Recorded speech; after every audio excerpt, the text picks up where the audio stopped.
8天反转，越南拒绝中国亚万模式后，高铁梦碎。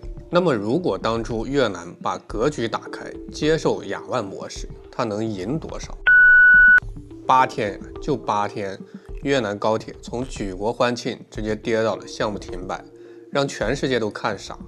一个国家的高铁梦，仅仅维持8天就沦为国际笑柄。越南最大财团 Ving Group 前脚刚跟德国的西门子签署了合作协议，后脚便宣布退出南北高铁项目，旗下股票集体跌停，老板潘日旺当日亏损近20亿美元。这场闹剧不仅让越南高铁计划再度搁浅，更反向为中国高铁做了全球最强背书。兄弟们，如果当初越南把格局打开，放下偏见，拥抱合作，采用了中国的亚万模式，尤其是搭上一带一路的快车，能拿到多少实实在在的好处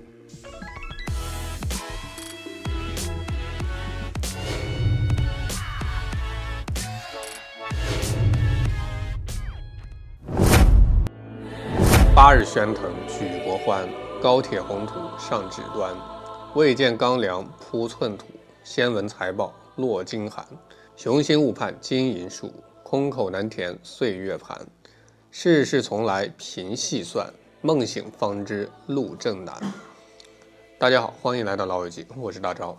首先咱们先搞清楚越南高铁为啥刚刚官宣8天就崩了，核心就一个字儿：作。他们对中国企业的苛刻要求，简直是把合作当成了抢劫。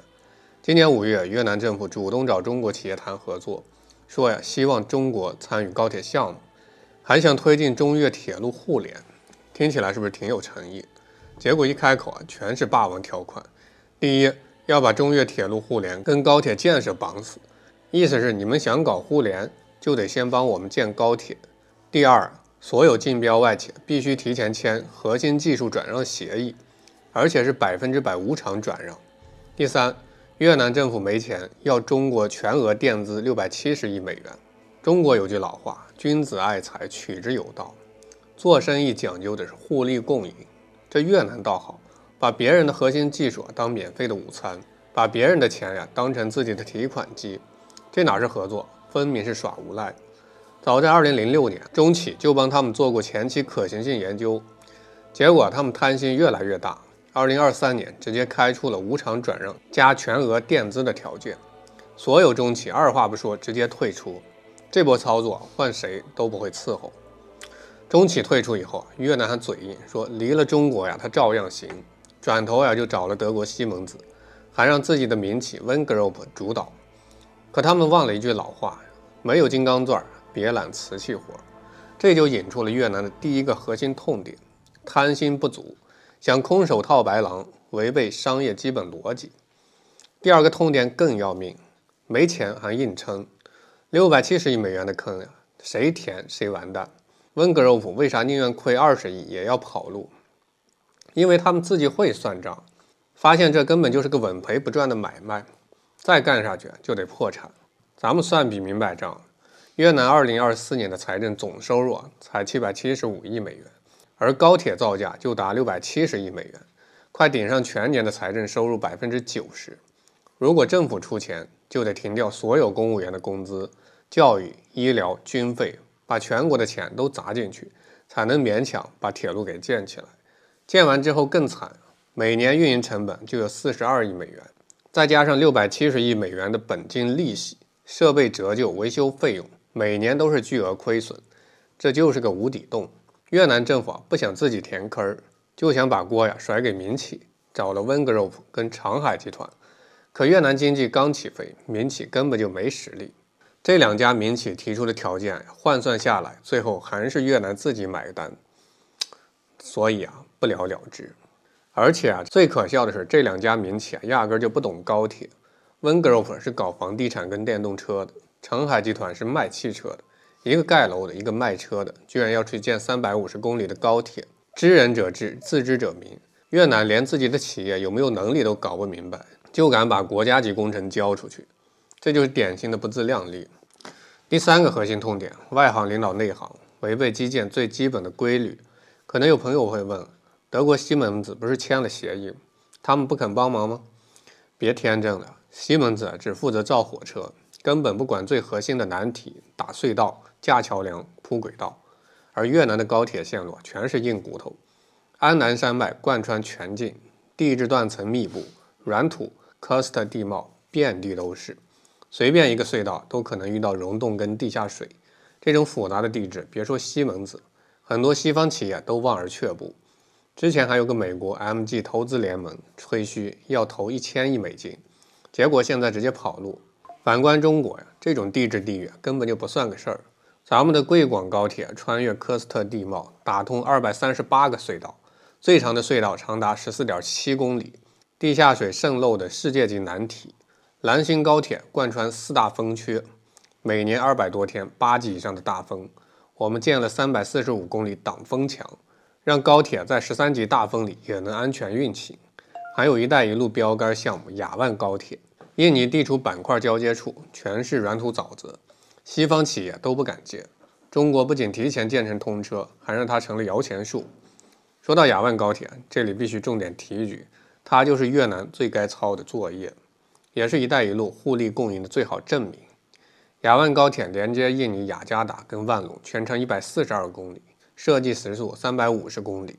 中国给的是一条龙全包服务，从勘测设计、融资贷款到施工建设、运营维护，甚至还帮印尼培训了419名高铁技术人员。结果怎么样？雅万高铁把原来3个多小时路程压到40分钟。截至2024年10月，累计发送旅客579万人次，单日上座率高达 99.6%。印尼媒体都在喊，雅万高铁是一带一路带给他们的礼物。中国有句话，他山之石可以攻玉，雅万高铁成功就在眼前。越南但凡格局打开一点，借鉴这个模式，也不至于闹到今天这个地步。可他们偏要把基建政治化，怕被中国绑定，想搞所谓的地缘平衡，却忘了中庸里一句话：中也者，天下之大本也；和也者，天下之达道也。真正的平衡是务实的共赢，不是盲目的排斥。印尼靠一带一路跟中国合作赚翻了，越南却把送上门的机会给推走了，这就是格局的差距。现在重点来了，如果越南格局打开，放下偏见，拥抱中国，对接一带一路，能拿到什么实实在在的好处？答案是钱、技术、就业、经济走廊全方位的红利。首先，第一大好处，解决资金跟技术难题，不用再求爷爷告奶奶。一带一路的合作逻辑从来就不是无偿援助，而是互利共赢。就像雅万高铁，中国不仅提供优惠贷款，还帮印尼培养技术团队。中老铁路也是如此，中国提供融资支持，还带动老挝从陆锁国变成了陆联国。如果越南对接一带一路，中企完全可以提供合理的融资方案，不用让越南政府全额掏钱，更不会让民企扛下所有的风险。同时中国会分享高铁技术，但不是无偿转让，而是通过合作培养越南的技术人才，就像我们帮越南河内建轻轨2号线那样。这条轻轨是中越共建一带一路的标志性项目，全面采用中国标准。2021年开通至今，已累计载客2000万人次，既方便了市民出行，又让越南学会了城市轨道交通的建设跟运营技术。第二大好处，打通中越经济走廊，贸易和产业直接起飞。大家可能不知道，中国已经连续20多年是越南最大贸易伙伴。2024年双边贸易额突破了2600亿美元，同比增长 13.5%。越南的榴莲、火龙果的农产品对华出口暴涨，中国的电子产品、机械设备通过越南基地进入全球市场，形成了紧密的产业链协同。如果中越高铁互联项目落地，再加上正在建设的老街、河内、海防标准轨铁路，就能形成一条贯穿越南北部、连通中国云南的经济走廊。这条铁路全长390.9公里，2030年建成后，年货运能力将从410万吨跃升至3.97亿吨，客运量从380万人次增至3.34亿人次，覆盖越南20%的人口跟25.4%的 GDP 区域。到时候越南的农产品能更快地运往中国，中国的产业转移能更顺畅地落地越南，两边都能挣大钱。第三大好处，创造大量就业，推动产业升级。2024年中国对越投资项目达955个，在所有对越投资国家里排第一，累计投资超310亿美元。这些投资主要集中在基础设施、制造业、农林牧渔业等领域，给越南带来了大量的就业岗位。如果高铁项目和“一带一路”互联互通项目的推进，光建设阶段就能创造几十万就业，运营阶段还能带动沿线服务业发展。更重要的是，中国企业会把先进的管理经验跟生产技术带过去，帮助越南推动产业升级，从原来的劳动密集型产业向高端制造业跟服务业转型。就像中企在越南建的电子工厂，不仅解决了就业，还让越南学会了精密制造技术，产品出口竞争力大幅提升。第4大好处，提升国际影响力，融入区域发展大局。一带一路是开放包容的平台，参与其中的国家都能获得更多国际合作机会。印尼靠雅万高铁吸引了大量的国际投资，老挝靠中老铁路成为区域物流枢纽。越南如果加入进来，就能借助中国的影响力，对接更多区域合作项目。比如中越高铁可以和中老铁路、雅万高铁串联起来，形成东南亚的高铁网络，越南就能成为区域交通的枢纽，吸引更多的游客跟投资。这比自己闭门造车搞所谓的平衡战略靠谱多。聊到这儿，大家肯定就明白，越南高铁的死局根本不是技术问题，而是格局问题。他们把基建当成了政治博弈的工具，却忘了发展经济、改善民生才是根本。如果他们能把格局打开，对接一带一路，跟着中国的节奏搞合作，根本不会落到今天这个地步。其实中越之间已经有了很好的合作基础，除了河内轻轨跟老街、河内、海防铁路，中越国际联运旅客列车已经恢复开行，南宁到河内12小时直达，货运量同比增长近200%，这说明中越之间的合作是可行的、成功的。只要越南格局打开，完全可以把这种合作模式延伸到高铁项目上。聊到最后我想给大家说一句心里话，不管是国家发展还是个人成长，格局真的太重要了。越南高铁梦碎的故事就是在告诉我们，不要为了眼前的小算计放弃长远的大利益，不要为了虚无的政治偏见错失发展的好机会。中国提出一带一路就是想打造一个互利共赢的平台，让所有的参与国都能分到红利。雅万高铁的成功，中老铁路的畅通，中越贸易的增长，都是最好的证明。越南如果能明白独行快重行远的道理，放下偏见，拥抱合作，高铁们不仅能实现，经济上还能再上一个台阶。